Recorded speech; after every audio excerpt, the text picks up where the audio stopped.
Okay. Okay, we're going now. And I almost stepped on the dog again. Sorry. Sorry, Nip.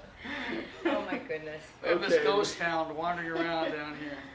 We're over here at the Nets, and we just came back from a phenomenal spiritual experience over at the Harmony Grove, and Yeah. we're looking for a vortex. Yes, I had a patient of mine tell me about a place in Harmony Grove that had a vortex and that you could go there and meditate.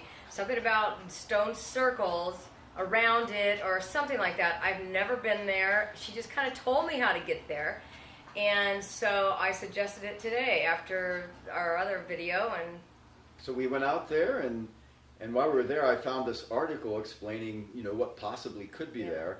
it was said- after the article that we, Yeah, after the experience. after experience, we found the article. Yeah. Right.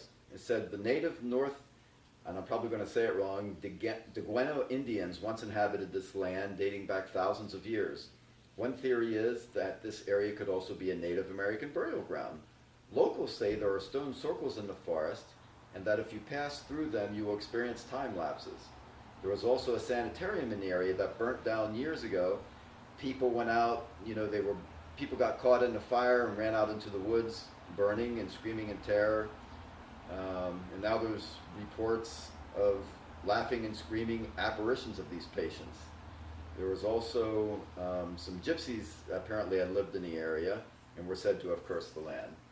So this all started when we were over here at the Nets, got into the car, and we all sort of felt the Holy Spirit as we were getting into the car, but Tom can say more about that. Yeah, I from mean, that point on. Annette felt led to go down there, and it was an amazing experience. As soon as we got in the car, I felt the Holy Spirit, and I asked God, well, what's going to happen? He said, well, you're going to have a good time.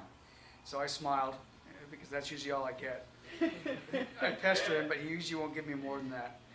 But we got there, and as we drove up, we drove down this little valley. I felt the Holy Spirit real strong. Got out of the car, I felt a strong sense of presence. Not negative presence, but presence.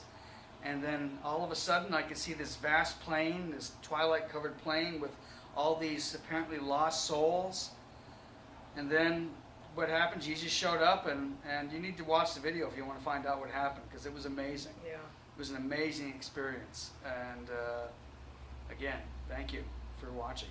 And any of you who might know of the type of people that inhabited this area, just leave comments by the blog spot, because we're still trying to do history and find out exactly who was around this area and that type of thing.